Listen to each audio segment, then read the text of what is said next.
ಪ್ರಿಯ ವಿದ್ಯಾರ್ಥಿಗಳು, ಹೇಗಿದ್ದೀರ ನೀವೆಲ್ಲ? ನಾನು ಲಕ್ಷ್ಮೀಪುತ್ರ ಜಿ.ಕೆ. ಅಧ್ಯಾಯ ವೃತ್ತಗಳು ಅಂತಕ್ಕಂಥದ್ದು ನೋಡ್ರಿ, ನಿಗದಿಪಡಿಸಿದ ಅಂಕ ಏನಪ್ಪ ಅಂದರೆ 3 ಮಾರ್ಕ್ಸಲ್ಲಿ ಕೇಳ್ತಕ್ಕಂಥ ಒಂದು ಇಂಪಾರ್ಟೆಂಟ್ ಪ್ರಮೇಯ ಅದು. ಇದು ಹೌದಾ? ವೃತ್ತಗಳು ಅಧ್ಯಾಯದಲ್ಲಿನ ಪ್ರಮೇಯದ ಸಾಧನೆ ಯಾವ ರೀತಿ ಮಾಡ್ಬೇಕಂಬುದು ಪ್ರಮೇಯ 1 ನೋಡ್ರಿ.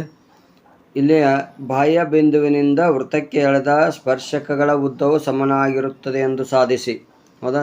ಬಾಹ್ಯ ಬಿಂದು ಅಂತಂದ್ರೆ ಇದು. ಹೌದಾ? ಬಾಹ್ಯ ಬಿಂದುವಿನಿಂದ ವೃತ್ತಕ್ಕೆ ಎಳೆದ ಸ್ಪರ್ಶಕಗಳು ಏನಾಗಿರ್ತಾವೆ ಅಂತಂದರೆ ಸಮನಾಗಿರುತ್ತವೆ ಅಂತ ಸಾಧಿಸಬೇಕಾಗ್ಯದ. ಹೌದಾ?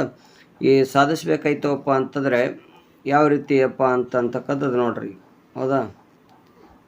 ಯಾವ ರೀತಿ ಸಾಧಿಸಬೇಕು ಅಂತಂದರೆ ದತ್ತ ಬರಿಬೇಕು. ಫಸ್ಟ್ ಪ್ರಮೇಯ ಬರಿಬೇಕಾದ್ರೆ ಚಿತ್ರ ಬರ್ಕೊಂಡಿವಿ, ಚಿತ್ರ ರೆಡಿ ಮಾಡ್ಕೋಬೇಕು. ಫಸ್ಟ್ ಚಿತ್ರ ಬರೀರಿ, ಸರ್ಕಲ್ ಹಾಕ್ರಿ. ಹೌದಾ? ಡ್ಯಾಶ್ ಡ್ಯಾಶ್ ಇವೆಲ್ಲ ರಚನೆ ಮಾಡ್ತಕ್ಕಂಥವು. ಡ್ಯಾಶ್ ಡ್ಯಾಶ್ ಅಂತಂದರೆ ಹೌದಾ? PQR ಅಂತ ಬರ್ರಿ. ಇಲ್ಲಿ ಸೆಂಟ್ರದಾಗ O ಅಂತ ಬರ್ರಿ. ದತ್ತ ಇದಾಗ ಏನು ಬರಿಬೇಕಂದ್ರೆ 0 ಎಂಬುದು ಏನದಂದ್ರೆ ವೃತ್ತ ಕೇಂದ್ರ, P ಅಂದರೆ ಬಾಹ್ಯ ಬಿಂದು, PQ ಮತ್ತು PRಗಳು ಬಾಹ್ಯ ಬಿಂದುವಿನಿಂದ ಎಳೆದ ಸ್ಪರ್ಶಕಗಳಾಗಿವೆ. ಇಷ್ಟು ದತ್ತ ಒಳಗೆ ಬರಿಬೇಕು. ಸಾಧನೆಯದಾಗ ಏನು ಬರಿಬೇಕಂದ್ರೆ PQ = PR, ಇದು ಪ್ರೂವ್ ಮಾಡಬೇಕಾಗಿದೆ. ರಚನೆಯ ಒಳಗೆ ಏನಪ್ಪ ಅಂದರೆ OP ನೋಡ್ರಿ, ಅದು OP, OQ, ORಗಳನ್ನು ಸೇರಿಸಿ, ಇವೆಲ್ಲ ಸೇರಿಸ್ಕೋಬೇಕು 3. ಹೌದಾ? ಇದು ರಚನೆ ಆಯಿತು. ಸಾಧನೆಯೊಳಗೆ ಏನು ಬರಬೇಕು ಅಂದರೆ ಈ ಕಡೆ ಒಂದು ಕಾಲಮ್ ಹೇಳಿಕೆಗಳು ಮಾಡ್ಕೊಳ್ಳಿ, ಒಂದು ಕಡೆ ಇನ್ನೊಂದು ಕಡೆ ಅಂತ ಕಾಲಮ್ದಾಗ ಕಾರಣಗಳನ್ನು ಬರೀರಿ. ಹೌದಾ? ಯಾವ ರೀತಿಯಪ್ಪ ಅಂದರೆ ಹೇಳಿಕೆಗಳದಾಗ ತ್ರಿಭುಜ 2 ಆಗ್ತಾವೆ. ಇಲ್ಲಿ ತ್ರಿಭುಜ POQ ಮತ್ತು ತ್ರಿಭುಜ ಇಲ್ಲ ನೋಡ್ರಿ, ಇದೊಂದು ತ್ರಿಭುಜದ POQ POR 2 ತ್ರಿಭುಜಗಳಲ್ಲಿ ಏನಪ್ಪ ಅಂದರೆ ಹೋಲಿಕೆ ಮಾಡಬೇಕು. ಈಗ ಯಾವ್ಯಾವ ಸೇಮ್ ಇರ್ತಾವೆ ಇದು ನೋಡ್ರಿ. 90 ಡಿಗ್ರಿ ಇರ್ತಕ್ಕಂಥದ್ದು ಯಾವ ಕೋನಗಳಿಲ್ಲಿ? OQP ಇದು 90 ಡಿಗ್ರಿ ಆಗಿರ್ತದೆ. ORP ಇದು 90 ಡಿಗ್ರಿ ಆಗಿರ್ತದೆ. ಅದಕ್ಕೆ ಈಗ 90 ಅಂತಂದರೆ ಇಷ್ಟು 90 ನೋಡ್ರಿ. ಸ್ಪರ್ಶ ಬಿಂದುವಿನಲ್ಲಿ ಎಳೆದ ತ್ರಿಜ್ಯ ಸ್ಪರ್ಶಕ್ಕೆ ಲಂಬವಾಗಿರುತ್ತದೆ. ಇವೆರಡು ಕೋನಗಳು 90 ಆದವು. ಹೌದಾ? ಈಗ ನೆಕ್ಸ್ಟ್ ಏನಪ್ಪ ಅಂತಂದರೆ ಇವೆರಡು 90 ಆದ ಬಳಿಕ ಈಗ ನೆಕ್ಸ್ಟ್ ವಿಕರ್ಣ ನೋಡ್ರಿ. OP = OP ಇದು ನೋಡ್ರಿ. ಇದು OP = OP ಯಾಕಪ್ಪ ಅಂದರೆ ಇದು ಸಾಮಾನ್ಯ ಎರಡು ತ್ರಿಭುಜಗಳಿಗೆ ಸಾಮಾನ್ಯವಾದಂಥ ಭಾವ ಇದು. ಹೌದಾ? OP = OP 2 ಪಾಯಿಂಟ್ ಸಿಗ್ತೀಗ. ಇವು ನೋಡ್ರಿ OQ ಮತ್ತು OR ಇವೇನವಪ್ಪ ಅಂದರೆ ಒಂದೇ ವರ್ತದ ಏನವ ತ್ರಿಜ್ಯಗಳವ. ಇವು ಒಂದೇ ವರ್ತದ ತ್ರಿಜ್ಯಗಳು. ಇವು 3 ಪಾಯಿಂಟ್ ಮೇನ್. ಇವು 3 ಪಾಯಿಂಟ್ ಬರೆದ್ರೆ ನಿಮಗೆ ಪ್ರಮೇಯ ಮುಗದಂಗೆ.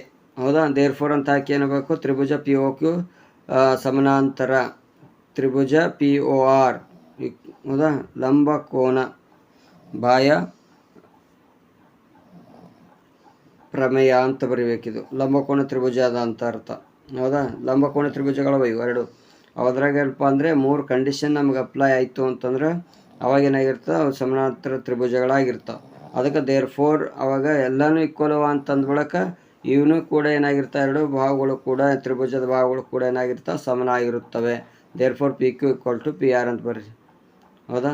ಕರಸ್ಪಾಂಡಿಂಗ್ ಪಾರ್ಟ್ಸ್ ಆಫ್ ಕಾಂಗ್ರುಯೆಂಟ್ ಟ್ರ್ಯಾಂಗಲ್ ಅಂತ ಅರ್ಥ. ಕಾಂಗ್ರುಯೆಂಟ್ ಟ್ರ್ಯಾಂಗಲ್ಸ್ ಅಂತಾರೆ ಇವಕ್ಕೆ. ಹೌದಾ? ಇಷ್ಟು 2 ಈಕ್ವಲ್ ಆಯಿತು ಅಷ್ಟೇ. ಇಷ್ಟು ಬರೆದು ಬಿಟ್ಟರೆ 3 ಮಾರ್ಕ್ಸ್ ಫಿಕ್ಸ್ ಅಂತ ಅಂದಂಗೆ. ಹೌದಾ? ಏನಿಲ್ಲ, ಸಿಂಪಲ್ 3 ಪಾಯಿಂಟ್. ಒಂದು ಕೋನ, ಒಂದು ಸಾಮಾನ್ಯ ಬಾಹು ಮತ್ತು ಒಂದು ವರ್ತದ ತ್ರಿಜ್ಯಗಳು ಆಯ್ತು. ದೇರ್ಫೋರ್ ಹಾಕೋದು ತ್ರಿಭುಜ ಸಮಾನಾಂತರ ಬರೀಬೇಕು. PQ = PR ಅಂತ ಬರೆದು ಬಿಡ್ಬೇಕು. ಅದೇ ಥರ ಇಲ್ಲಿ ಯಾವ ಎಕ್ಸಾಮ್ದಲ್ಲಿ ಕೇಳಿರ್ತಕ್ಕಂಥ ಯಾವಾಗ ಕೇಳ್ಯಾರಪ್ಪ ಅಂತಂದರೆ ಏಪ್ರಿಲ್ 2019 ವೃತ್ತ ಛೇದಕ. ಒಂದು ವೃತ್ತದ 2 ಬಿಂದುಗಳ ಮೂಲಕ ಹಾದುವ ಸರಳ ರೇಖೆಯು ವೃತ್ತ ಛೇದಕ ಅಂತ ಕರಿತೀವಿ. ಒಂದು ವೃತ್ತದ ಸ್ಪರ್ಶಕದ ಸ್ಪರ್ಶ ಬಿಂದುವಿನಲ್ಲಿ ಎಳೆದ ತ್ರಿಜ್ಯ ಮತ್ತು ಸ್ಪರ್ಶಗಳ ನಡುವಿನ ಕೋನ ಅಳತೆಯು ಎಷ್ಟಾಗಿರ್ತದೆ? 90 ಡಿಗ್ರಿ ಆಗಿರ್ತದೆ. ಒಂದು ಸರಳ ರೇಖೆಯು ವೃತ್ತದ ಒಂದೇ ಬಿಂದುವಿನಲ್ಲಿ ಹಾದು ಹೋದರೆ ಆ ರೇಖೆಯು ವೃತ್ತ ಸ್ಪರ್ಶಕ ಅಂತ ಕರಿತೀವಿ. ಒಂದು ಸಮತಲದಲ್ಲಿ ಸ್ಥಿರ ಬಿಂದುವಿನಿಂದ ಸ್ಥಿರ ಅಂತರದಲ್ಲಿರುವ ಬಿಂದುಗಳ ಸಮೂಹವೇ ವೃತ್ತ ಅಂತ ಕರೀತಾರೆ.